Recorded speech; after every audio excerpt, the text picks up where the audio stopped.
감사합니다. 오늘 우리에게 주신 말씀 사무엘상 26장입니다. 사무엘상 26장 1절로 12절까지 볼 텐데요. 우리 먼저는 우리 1절로 5절까지 함께 보도록 하겠습니다. 사무엘상 26장 1절로 5절입니다. 구약성경 454면에 있습니다. 사무엘상 26장 1절로 5절의 말씀 우리 한 절씩 교독하지요.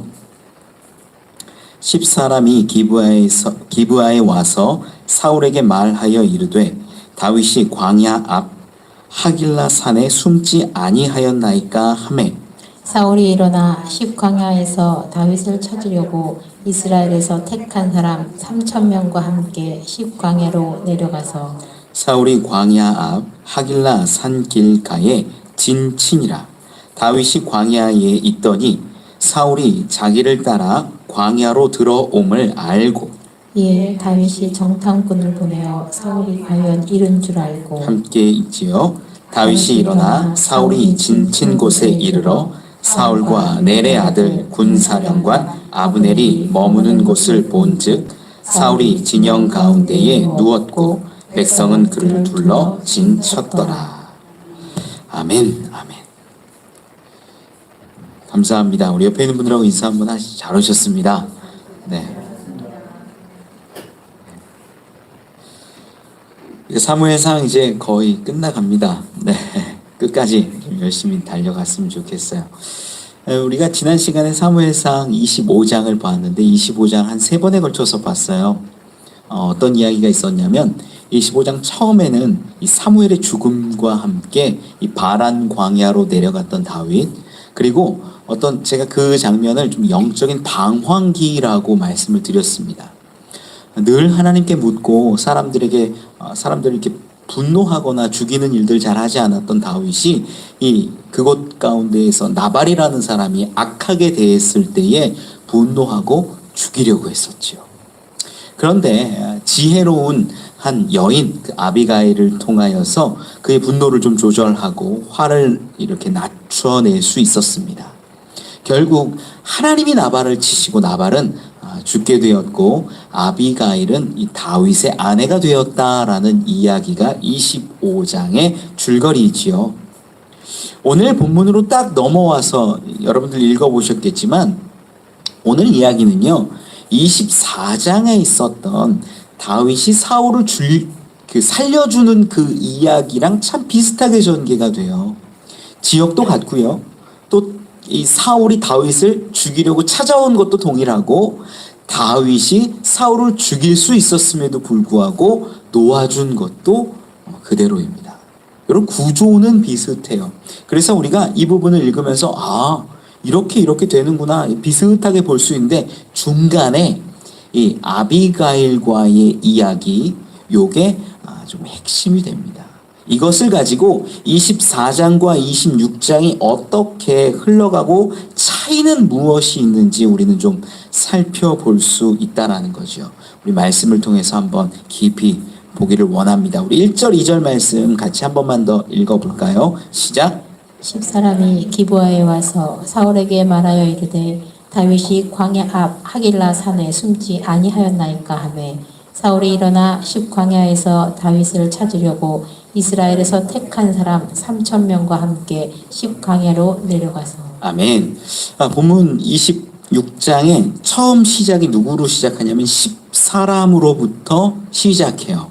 10사람이 기브아에 와서 사울에게 무언가를 이르는 내용이지요. 그런데 이 장면이 24장이 시작되기 바로 직전 23장에도 기록이 되어져 있어요. 성경을 좀 찾아볼까요? 23장 19절 말씀입니다. 23장 19절 말씀에 그대로 비슷한 기록이 있습니다. 우리 한번 함께 읽어보죠. 시작! 그때 10사람들이 기브아에 이르러 사울에게 나와 이르되 다윗이 우리와 함께 광야 남쪽 하길라 산 숲을 요새에 숨지 아니하였나이까. 아멘. 네. 동일하게 10사람들이 등장했고 하길라 수풀에 있다, 요새에 있다라고 이렇게 이야기를 합니다. 이 10사람이 과연 누굴까? 10사람들이 과연 누굴까? 사실 23장 19절에도 이야기했고요. 24장에도 넘어와서 이야기하는데 제가 24장 강해를 할 때 24장에서 이 엔게디 굴 속에 있는 다윗의 정보를 흘려준 게 거기에 사람들이라고 하는데 그것도 아마 이 10사람들이었을 거다라고 제가 이렇게 추정하면서 말씀을 드렸었어요. 동일해요. 26장에도 지금 10사람들이 등장했다라는 거죠. 사실 23장, 24장 그리고 26장에 이르를 때 이 광야 지역과 다윗과 사울과 10사람들이 등장하는데 연대적으로 얼만큼의 시간이 흐른 것은 사실 알 수는 없어요. 얼마나 시간이 흘러서 24장과 26장이 비슷하게 흘러가는지는 알 수는 없어요. 그런데 재미난 거는 26장의 오늘 본문에 10사람이라고 기록되어져 있는 이 부분에 이 원어 성경으로 보면 관사 하가 있다라는 거예요. 그 10사람이라는 거 쉽게 말하면. 그럼 누굴 말할까? 누굴 말할까? 추정하건대 이거는 뭐 불분명하지만 굉장히 강력한 어떤 뒷받침되는 것 중에 하나가 그 10사람이 아마 말했을 것으로 보이는 거예요. 얼마나 시간이 지난지는 알 수 없지만 사울에게 충성하고 사울에게 이 다윗의 모든 정보를 전해주었던 그 사람이 지금도 움직이고 지금도 이야기하고 있다라는 거지요. 방금 읽었던 23장 19절에는 어떻게 기록하냐면요. 23장 19절 끝에 보면 이렇게 기록해요. 다윗이 우리와 함께 광야 남쪽 하길라 산 숲을 요새에 숨지 아니하였나이까 이렇게 말을 해요. 어디에 숨었대요? 숲을 요새라고 성경은 기록합니다. 그리고 실제로 이 24장에 넘어와서 사울과 다윗이 굴에서 조우하잖아요. 굴에서 조우했고 굴 밖으로 이제 사울이 나왔다가 다윗이랑 대화하는 장면이 나왔는데 24장 우리 끝에 보면은 24장 22절 끝에 보면 어떻게 기록하냐면 같이 읽어볼까요? 시작. 다윗이 사울에게 맹세하매 사울은 집으로 돌아가고 다윗과 그의 사람들은 요새로 올라가니라. 어디로 올라갔대요? 요새로 올라갔대요. 요새라는 히브리어가 메추다라는 단어예요. 이게 뭐냐면 그냥 진지를 의미하기도 하고 요새를 의미하기도 하고 산성을 의미하기도 하고 올무를 의미하기도 해요. 그러니까 뭐냐면 이러한 어떤 그 요새라는 곳은 대적의 공격으로부터 방어를 쉽게 할 수 있는 곳이거나 대적이 나의 요새 근처로 들어오면 올무처럼 그를 붙잡기가 쉬운 거예요. 그래서 24장에 보면 지금 여기가 굴인데 어딘지 모르고 이렇게 들어왔다가 거기서 잡히잖아요. 어떻게 보면 반쯤 잡혀서 죽을 뻔하잖아요. 사울이. 이러한 모습을 지금 요새처럼 올무처럼 어떤 이런 모습으로 나타내고 있다라는 거예요. 그 10사람도 그렇고 다윗도 그렇고 요새에서 지내고 있었던 거예요. 굴이겠지만 물론 성벽을 쌓은 그런 멋있는 요새는 아니었을 거예요. 그런데 여기는 다윗의 쉽게 말하면 나와바리예요. 그 다윗이 잘 갖추어 놓고 올무처럼 무언가들도 만들어 놓고 보초병들도 세우고 그랬을 거예요. 그리고 이 지역에는 지금 이미 최소한 600명 이상 지낼 수 있는 곳이었잖아요. 그런데 이 요새에서 지내고 있는 다윗을 오늘 본문으로 돌아와서 26장 1절에는 뭐라고 기록을 하는가 한번 보세요. 이 10사람이 하는 말이 다윗이 광야 앞 하길라 산에 숨지 아니하였나이까 라고 기록해요. 자, 요새에 들어가서 자기를 방어하고 잘 지키고 있는 모습하고는 느낌이 뉘앙스가 좀 다른 걸 알 수 있어요. 지금 이 숨었다라는 게 이제 히브리어로 보면 이제 사타르라는 건데 숨었다, 감추었다, 피하다 이런 거예요. 지금 다윗이 누굴 피해서 있냐고 하냐면 10사람들이 말하는 것은 사울 왕 당신이 무서워서 두려워서 자기 목숨 부지하려고 숨어 있습니다. 도피하고 있습니다라고 말한 것 같아요. 그런데 다윗은 그랬을 수도 있지만 그는 요새를 꾸리고 그곳에서 어쩌면 안전하게 지내고 있었을 수도 있다라는 거예요. 사실이 어떤지 정확하게는 알지 못하지만 지금 사울에게 이야기하고 있는 이 10사람들의 마음을 여러분들이 조금 아셨으면 좋겠어요. 뭐라고 이야기하냐면 다윗이 지금 있는데 숨어 있습니다. 그는 왕을 두려워합니다. 왕을 무서워합니다. 지금 내려가시면 그냥 치면 승리하십니다. 아마 이런 사탕발림처럼 간언처럼 막 했을 거라는 거예요. 그가 자기의 세력을 가지고 요새 가운데 있었던 것을 이야기하는 게 아니라 그는 겁장입니다. 그는 숨었습니다. 당신이 가시면 엎드려지고 죽을 것입니다. 아마 이런 말들을 하면서 자기의 유익이나 자기의 성공, 어떤 콩고물 같은 거 떨어질 것을 바라고 기대했을 가능성이 크다는 거예요. 실제로는 요새에 있는데 그걸 드러내는 보고의 표현은 숨었다라고 말합니다. 여러분 이게 참 중요해요. 참 중요해요. 사실을 살짝 바꾸어서 말하고 보고하는데 그것을 듣고 어떤 결정을 내리게 되느냐. 사울은 오늘 본문의 2절에서 보면 나오죠. 사울이 일어나 10광야에서 다윗을 찾으려고 이스라엘에서 택한 사람 3,000명과 함께 10광야로 내려가서 사람들의 이야기를 들으니까 마음이 동했겠지요.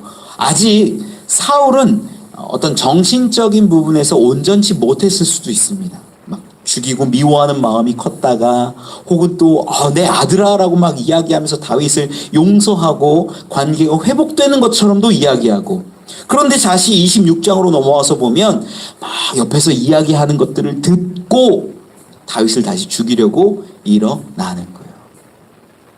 25장 때에 사무엘이 죽고 나서 이스라엘 전체가 다 침체기에 빠졌을 것이고요.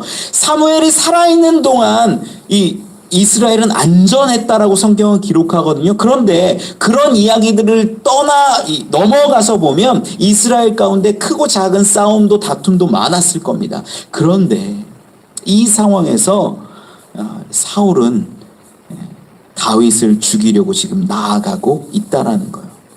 누구 말을 어떻게 듣느냐가 참 중요해요. 여기서 다윗의 들음은 어땠냐? 다윗은 지금 사무엘이 죽고 나서 이 바란 광야 가운데 방황하고 있다가 누구의 이야기를 들었어요? 아비가일의 이야기를 들었을 때에 뭘로 여겼냐면 보내셨다 그랬잖아요. 하나님이 보내신 것으로 들어요.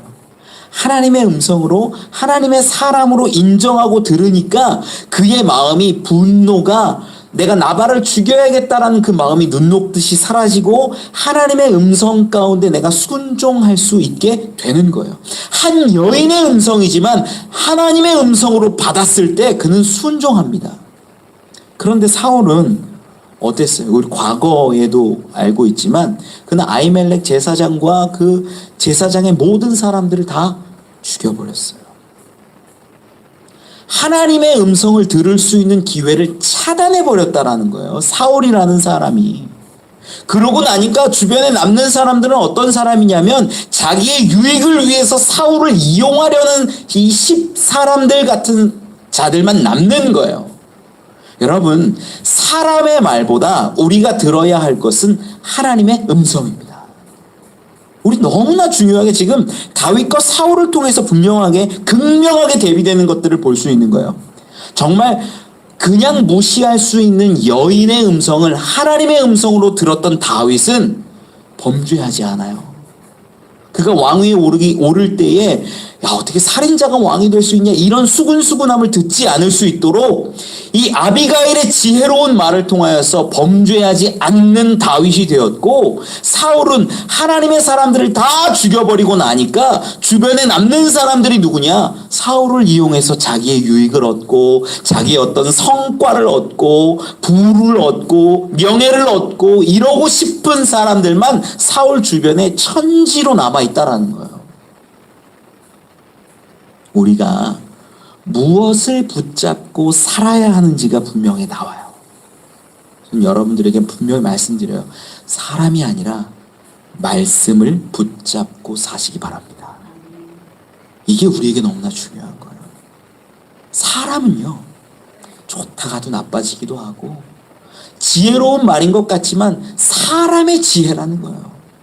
그런데 우리에게 진짜 우리를 가르치고 알게 하고 깨닫게 하는 건 하나님의 말씀 이것 외에는 없다라는 거죠. 제가 오디세이 이야기를 이렇게 보는데, 아이들 이야기를 보는데, 오디세이 이야기 중에 사이렌 얘기 여러분들 한 번쯤은 들어보셨을 거예요. 오디세이가 이렇게 배를 타고 항해를 하다가 사이렌이라는 아름답게 생긴 여인처럼 이렇게 나온 그 존재가 이렇게 막 소리를 내면서 이 선원들을 유혹하는 거죠.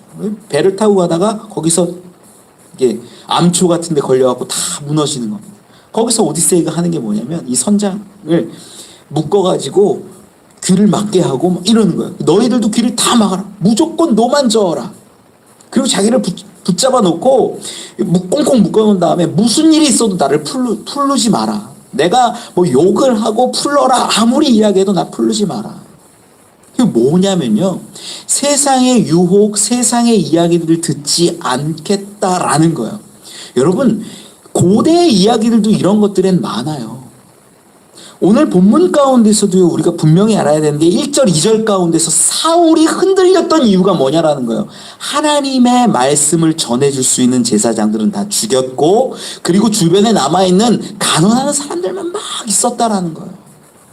이런 사람들로 인해서 사울은 흔들렸고, 사울은 다시 일어나서 다윗을 향해 나아가는 겁니다. 우리 성경 한 번만 좀 찾아봤으면 좋겠는데, 요한복음 10장이에요. 요한복음 10장. 우리 3절로 5절 말씀 한번 읽어보죠. 요한복음 10장 3절로 5절입니다. 요한복음 10장 3절로 5절 말씀 같이 읽어보죠. 시작. 움직이는 그를 위하여 문을 열고 양은 그의 음성을 듣나니 그가 자기 양의 이름을 각각 불러 인도하여 내느니라. 자기 양을 다 내놓은 후에 앞서가면 양들이 그의 음성을 아는 고로 따라오되 타인의 음성은 알지 못하는 고로 타인을 따르지 아니하고 도리어 도망하느니라. 아멘. 우리가 알아야 되는 음성, 우리가 들어야 하는 음성이 뭐냐? 목자의 음성이라는 거예요. 말씀이라는, 여러분 정확히 아셔야 돼요. 제 얘기가 아니에요. 오해하시면 안 돼요. 목사님의 말이 아니에요. 오해하시지 마세요. 목사님의 말이 아니라 성경에 있는 말씀, 우리의 진짜 목자 되신 예수 그리스도의 말씀을 알아야 된다는 거예요. 우리가 이걸 알지 못하고 이걸 듣지 못하면 흔들리는 거예요. 그리고 목사에게 뿌리 내린 성도는요, 목사님의 말에 따라서 좌우됩니다.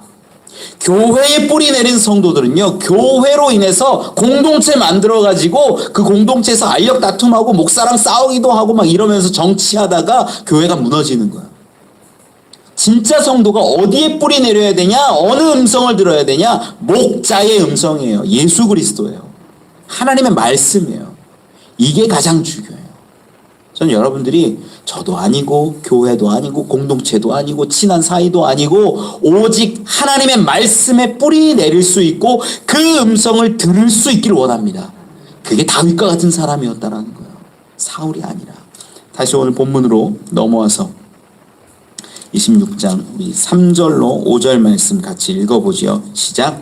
사울이 광야 앞 하길라 산 길가에 진친지라. 다윗이 광야에 있더니 사울이 자기를 따라 광야로 들어옴을 알고 이에 다윗이 정탐꾼을 보내어 사울이 과연 이른 줄 알고 다윗이 일어나 사울이 진친 곳에 이르러 사울과 넬의 아들 군사령관 아브넬이 머무는 곳을 본즉 사울이 진영 가운데에 누웠고 백성은 그를 둘러 진쳤더라. 아멘, 아멘. 네. 사울이요 3,000명을 데리고 와서 진을 칩니다. 진을 쳐요. 진을 친다라는 건 이제 전쟁 같은 것을 하기 전에 이렇게 정비하고 유숙하고 이렇게 자리 잡고 있는 모습, 이게 진을 치는 거죠. 이제 보니까 이 다윗도 정탐꾼을 보내봤더니 정말로 사울이 수많은 군사를 데리고 진을 치고 자기를 잡으려고 왔다라는 것을 안 거예요. 그리고 나서 이 5절 말씀에 보니까 다윗이 일어나 사울이 진친 곳에 이르러 그곳에 갔습니다. 사울이 군대를 이끌고 진을 친 그곳에 다윗이 이르는 거예요. 보니까 사울과 넬의 아들 군사령관 아브넬이 머무는 곳을 본즉, 잘 보는 거예요. 이제 어떻게 있나. 사울이 진영 가운데에 누웠고 백성은 그를 둘러 진쳤더라. 사울이 어디 있다고요? 진영 가운데에 누웠다. 진영 가운데에 누워 있는 거예요. 그리고 백성들은 어떤 모양이냐면 이 사울을 보호하듯이 이렇게 진을 치고 있는, 보호의 의미도 있는데 지금 이 진영은요 사울을 보호하고 사울을 위한 진영이 되고 있음을 우리는 확인하는 거예요. 왜냐? 진영의 중심에 원래 뭐가 있냐면요, 성경을 좀 살펴볼까요? 민수기예요. 민수기 2장을 한번 살펴보죠. 보통 일반적으로 이스라엘이 진을 치고 나갈 때는 어떻게 나가라고 성경이 기록하냐? 하나님이 말씀하셨어요. 이미 진 칠 때는 어떻게 하라는 것을. 2장 17절 말씀 한번 보죠. 민수기 2장 17절입니다. 196면에 있어요. 민수기 2장 17절 같이 읽어보죠. 시작. 그 다음에 회막이 레위인의 진영과 함께 모든 진영의 중앙에 있어 행진하되 그들의 진친 순서대로 각 사람은 자기의 위치에서 자기들의 길을 따라 앞으로 행진할지니라. 아멘. 중앙에 뭐가 있어요? 레위인의 진영과 함께 모든 진영이 그 회막이 그 중심에 있는 거예요. 회막이 가운데 있고 레위인들이 있어요. 이렇게 레위인들의 가족들이 그 회막을 중심으로 진을 치고 나머지 12지파가 이렇게 진을 친다라고 보시면 돼요. 이게 뭐냐면 하나님이 이스라엘이 움직이고 진을 치는 방식으로 정한 거예요. 그래서 물론 실제 전쟁 때는 그렇게 진을 치지는 않습니다. 그런데 지금 이 사울이 중심에 있고 백성들이 원을 그리고 이렇게 진을 치고 있다라는 것을 통해서 우리는 뭘 알 수 있냐면 중심이 어디 있는가를 알 수 있어요. 적어도. 전쟁 때는 다르게 진을 치기도 하지만 지금 움직이고 유숙할 그때에는 무엇이 중심인가를 분명히 알 수 있어요. 이스라엘이 이동할 때는 무엇이 중심이었냐? 하나님이 중심이었어요. 그 진이 움직일 때. 근데 지금 이 사울이 함께한 군대에서 이 진은 누가 중심이에요? 사울이에요. 사울. 물론 제사장을 죽였으니까 이 궤를 맬 사람도 없어요. 궤도 레위인들이 매는 거예요. 레위인들이. 이런 것들을 지시하고 명령할 수 있는 사람들이 없는 거예요. 지금. 그러다 보니까 중심에 있을 수가 없고 이 중심에 누가 있냐? 자기가 있는 거예요. 사울은. 여러분, 여기서도 분명히 드러나죠. 우리 가운데 하나님의 말씀을 끊어내면요, 내가 중심이 될 수밖에 없어요. 내 인생은. 내 인생의 중심은 하나님의 음성을 끊어내는 순간, 말씀을 듣지 않는 순간 내 인생의 중심, 주인은 나예요. 겉으로는 근데 얘기해요. 그래도 자기는 믿는데요. 신앙생활 지금까지 열심히 했대요. 나름대로. 다 나름대로예요. 가만히 보세요. 그런데 그 삶은요, 말씀이 끊어져 있는 삶이라면 자기가 주인된 삶이에요. 겉으로는 얘기해요. 하나님이 주인이십니다. 하나님이 중심 되십니다. 나의 왕이십니다. 그런데 삶이 그렇지 않아요. 물질이 중심이고 내가 중심이고 내 아내가 중심이고 내 자녀가 중심인 경우가 훨씬 많아요. 대부분이. 말씀이 끊어지면 그렇게 된다는 거예요. 사울의 모습이 지금 그렇죠. 오늘 다시 본문으로 돌아와서 보면 우리 6절로 7절 말씀 읽어보죠. 사무엘상 26장 6절 7절입니다. 읽어보죠. 시작. 이에 다윗이 햇사람 아히멜렉과 수르야의 아들 요압의 아들 아비새에게 물어 이르되 누가 나와 더불어 진영에 내려가서 사울에게 이르겠느냐 하니 아비새가 이르되 내가 함께 가겠나이다. 다윗과 아비새가 밤에 그 백성에게 나아가 본즉 사울이 진영 가운데 누워 자고 창은 머리곁 땅에 꽂혀 있고 아브넬과 백성들은 그를 둘러 누웠는지라. 아멘. 이 다윗이 그 진영으로 가기 전에 사람들 같이 갈 사람을 이제 찾는데 두 사람이 등장하지요. 헷 사람 아히멜렉. 여기서 이제 아히멜렉 과거에 봤을 때 제사장 아히멜렉인데 그냥 동명이인일 뿐입니다. 헷 사람이에요. 헷 사람은요 이스라엘 12지파가 아니에요. 아닌데 어떻게 이 이 다윗과 함께 할 수 있을까? 아무래도 추측하기는 그렇습니다. 여호수아가 이제 뭐 정복도 하고 여러 가지 싸움도 하는 그 과정에서 항복하고 이제 이스라엘의 백성이 되고 내가 율법을 지키고 그렇게 지내겠습니다라고 하는 사람들도 있었거든요. 그런 사람들을 받아 주었을 것으로 봐요. 햇사람 중에 그러다 보니까 다윗과 함께 한 사람들이 꽤 있었고요. 그 중에는 충신들도 있어요. 우리 우리야 알죠? 우리야. 이 우리야도 햇사람이에요. 햇사람. 그러니까 이미 이스라엘 민족 가운데에서는 사실 우리가 성경의 일반적인 지식 상식으로는 이스라엘 족속은 순수한 단일 민족이다. 12지파다라고 여기는데 사실 그렇지 않아요. 사실 그렇지 않아요. 자세히 보면 다른 민족도 같이 섞여 있기도 하고 다른 민족 중에서도 하나님의 말씀을 듣고 따르겠다라고 인정하는 사람들은 받아주는 일들이 굉장히 많았습니다. 그래서 무조건 이런 순수한 단일 민족이다 그렇게 생각하지 않으시는 게 나아요. 그리고 또 나오는 사람이 수르야의 아들 요압의 아우 아비새. 이 아비새가 굉장한 그 전사예요. 용사로 나중에 보면 그 33명 중에 이렇게 나오거든요. 이 아비새. 이 두 사람이 내가 가겠습니다. 내가 함께 가겠습니다. 라고 이야기해요. 7절에 보니까 다윗과 아비새가 밤에 그 백성에게 나아가 본즉 밤에 그 백성 그 사울과 진친자들 가운데 간 겁니다. 그런데 사울이 진영 가운데 누워 자고 창은 머리 곁 땅에 꽂혀 있고 아브넬과 백성들은 그를 둘러 누웠는지라 다 자고 있는 거예요. 왜 자고 있을까? 왜 자고 있을까? 오늘 본문 그 쭉 끝에 가면 12절 말씀에 12절 말씀 먼저 읽어볼까요? 우리 12절 말씀 시작. 다윗이 사울의 머리 곁에서 창과 물병을 가지고 떠나가되 아무도 보거나 눈치채지 못하고 껴있는 사람도 없었으니 이는 여호와께서 그들을 깊이 잠들게 하셨으므로 그들이 다 잠들어 있었기 때문이었더라. 아멘. 하나님이 잠들게 하셨다라는 거예요. 이 밤에. 어떤 학자들 가운데는 보초를 안 세웠다, 사울이 어리석었다 그러다 아니에요. 사울도요 전쟁에서 잔뼈가 굵은 사람이고요 승리 많이 경험한 사람입니다.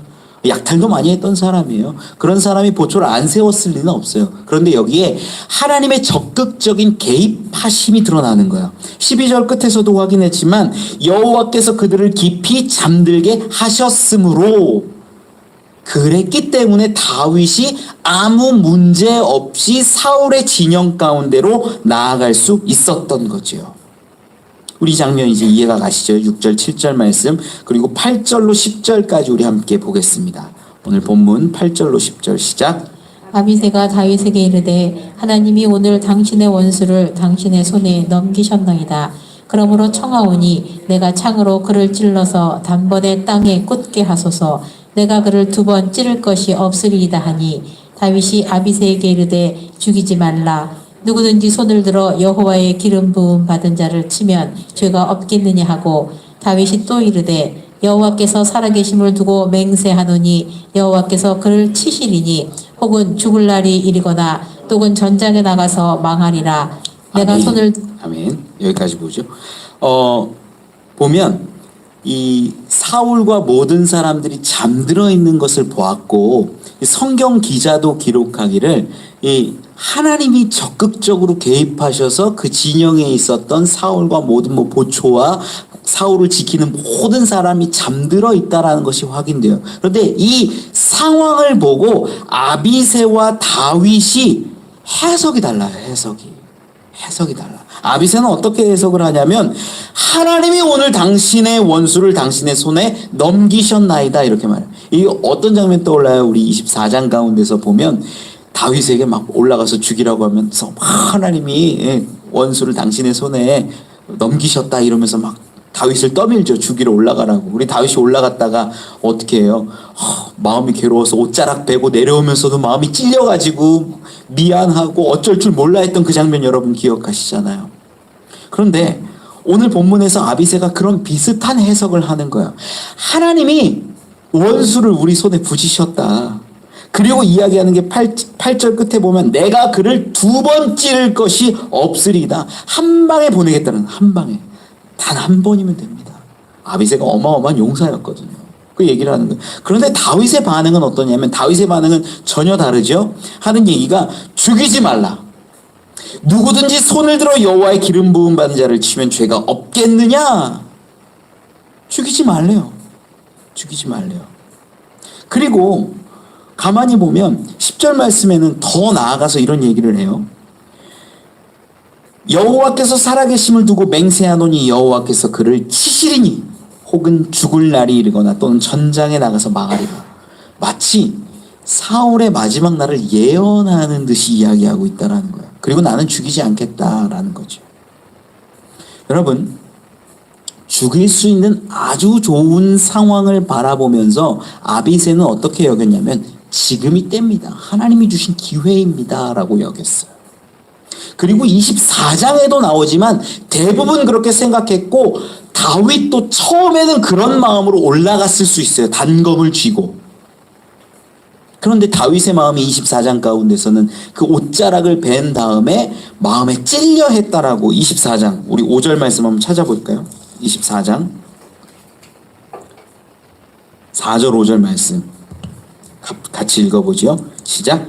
다윗의 사람들이 이르되 보소서 여호와께서 당신에게 이르시기를 내가 원수를 내 손에 넘기리니 내 생각에 좋은 대로 그에게 행하라 하시더니 이것이 그날이니이다 하니 다윗이 일어나서 사울의 겉옷자락을 가만히 베니라.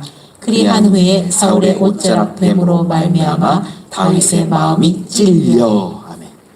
막 다들 죽일 때입니다. 이렇게 죽을 때가 어디 있습니까? 한 방에 보내십시오. 올라갔어요. 여기에 반대하는 마음 없었습니다. 칼 들고 올라갔으니까 옷자락 벤 거거든요. 죽일 마음이 있었을 거예요. 그런데 그 죽이고 싶어하는 자기 마음을 보고 제가 찔려했다라고 이야기 드렸잖아요. 이때 강해할 때 마음이 너무 괴로웠던 거예요. 옷자락 자른 것 가지고. 여러분, 그런데 오늘 본문으로 딱 넘어와서는 다윗이 어떤 심경에 복잡하거나 어렵다, 마음에 찔렸다 이런 분위기가 있어요, 없어요? 없어요. 하는 표현이 뭐냐면 그냥 단순하게 아비새에게 이야기하는 거. 죽이지 말라. 바로 이야기해요.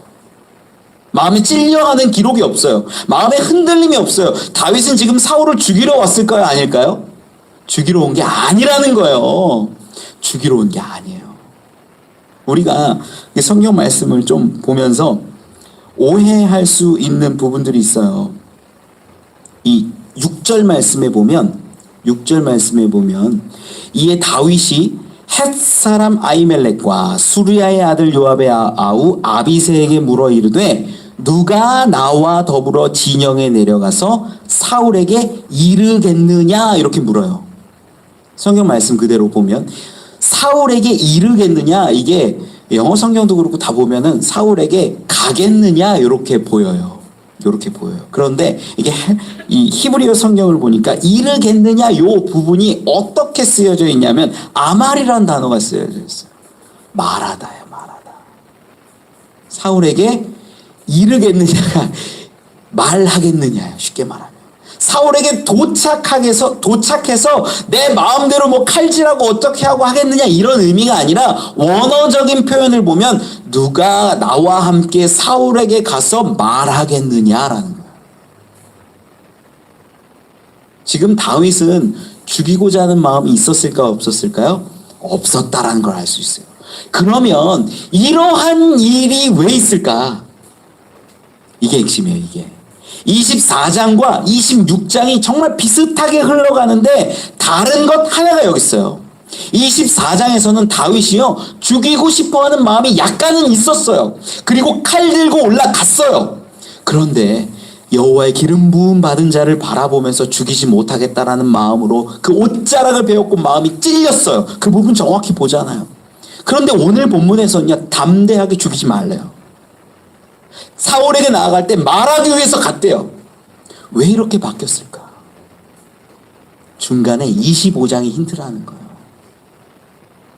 누가 이야기를 했냐면 아비가일이 이야기해 줬을 때 하나님의 음성으로 받으니까 그때 뭐가 학습되기 시작하냐면 내가 안 죽여도 나발을 누가 죽여요?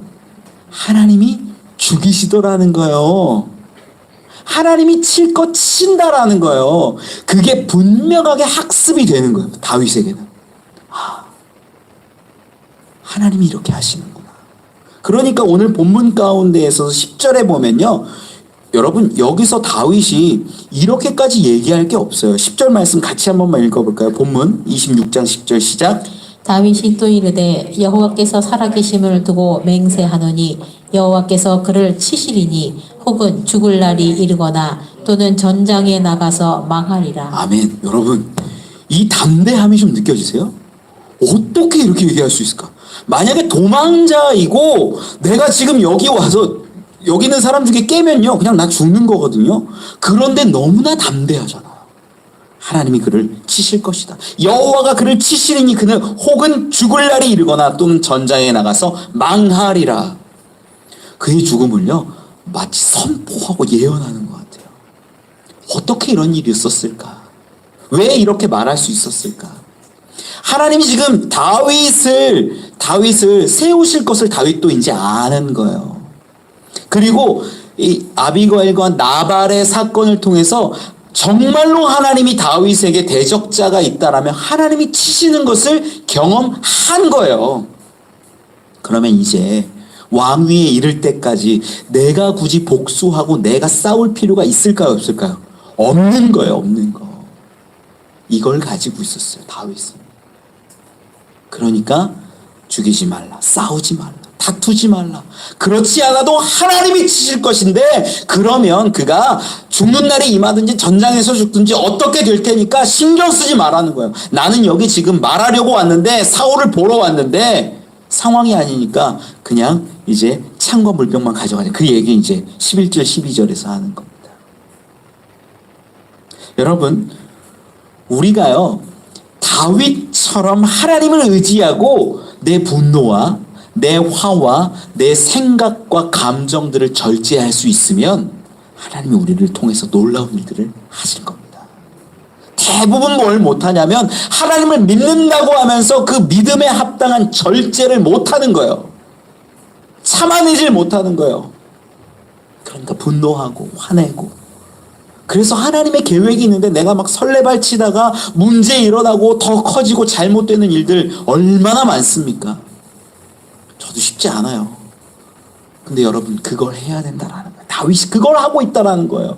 그 얼마나 위험한 상황입니까? 한 사람이라도 깨면 끝나는데 거기서 하나님을 믿고 의지하니까 손대지 말라, 건드리지 말라, 기름 부음 받은 자를 치면 죄가 없겠느냐. 하나님이 하실 거다. 하나님이 하실 거다. 그렇게 선포할 수 있었던 것입니다. 자, 오늘 본문 우리 11절 12절 말씀 같이 읽어보죠. 시작. 내가 손을 들어 여호와의 기름 부음 받은 자를 치는 것을 여호와께서 금하시나니 너는 그의 머리 곁에 있는 창과 물병만 가지고 가자 하고 다윗이 사울의 머리 곁에서 창과 물병을 가지고 떠나가되 아무도 보거나 눈치채지 못하고 깨어있는 사람도 없었으니 이는 여호와께서 그들을 깊이 잠들게 하셨으므로 그들이 다 잠들어 있었기 때문이었더라. 아멘. 이 다윗이 사울에게 간 이유도 우리는 좀 이제 원어적으로 풀어보니까 좀 이해가 가죠. 아, 죽이러 갔다면 죽였을 거예요. 근데 죽이러 간 게 아니에요. 대화하러 간 겁니다. 그랬는데 가서 보니까 다 자고 있고 다 있어요. 나와 함께한 아비새는 내가 딱 한 방이면 끝내버릴 수 있습니다. 얘기하는 동안 하나님이 하실 것이다. 손을 들어 멈추게 하고 이야기합니다. 뭘 가지고 가자고 하냐면 창과 물병만 가지고 가자.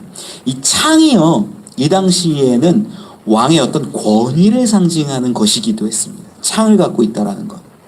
그리고 물병이라는 건 어떤 의미냐면 이 생명을 유지시켜주는 어떤 공급원으로 많이들 해석을 해요. 이러다 보니까 지금 이 창과 물병을 가지고 왔다라는 것은 사울에게 있어서는 그게 어떤 권위와 생명이 끊어지고 그것이 누구에게로 옮겨가는 것을 의미하냐? 다윗에게로 옮겨가는 것을 의미한다라고 보는 거죠. 여러분, 말씀을 좀 정리하죠. 우리는 분명히 알아야 되는 게 첫 번째는 우리가 어떤 음성을 듣고 살아가나라는 거예요. 사울은 10사람들의 이야기들을 듣다 보니까 하나님의 음성을 끊어내고 사람들의 말을 듣다 보니까 마음이 흔들리는 거예요. 그래서 다윗을 죽이러 가기도 하고 다윗을 찾아서 온 인생을 다 허비하지 않습니까? 우리 주변에 여러분 사람을 세우지 말고 사람의 말을 듣지 말고 하나님의 말씀을 듣고 복음을 듣고 예수 그리스도의 음성을 들을 수 있는 분들이 되었으면 좋겠어요. 그게 다윗과 같은 자였고 여러분이 되시기를 원합니다. 그리고 사울은요 자기 중심적이 될 수밖에 없었어요. 말씀을 끊어내니까. 그런데 다윗은 하나님 중심으로 살아가니까 하나님이 행하시는 것을 아니까 하나님이 갚아주시고 대적을 상대하는 것을 다 알게 되니까 내가 복수하지 않아도 되는 거예요. 하나님이 하시는 거예요. 이게 25장의 이 중심을 이 기점으로 해서 24장과 26장이 같은 듯 하지만 다르게 흘러가는 이야기라는 거예요. 여러분, 아비가일과 같은 하나님의 음성을 들을 수 있으므로 우리가 다윗처럼 훈련받고 다윗처럼 하나님의 음성을 중심으로 두고 살아갈 수 있기를 원합니다. 사람의 말이 아니라 하나님의 음성이, 목자의 음성이 우리 가운데 중심될 때 하나님이 우리 앞에 있는 모든 대적과 문제와 상황들을 해결하실 것을 믿습니다. 그러한 믿음으로 나아가는 저와 여러분들 되시기를 축원합니다. 우리 같이 찬양하고 기도하면 좋겠어요. 너 시험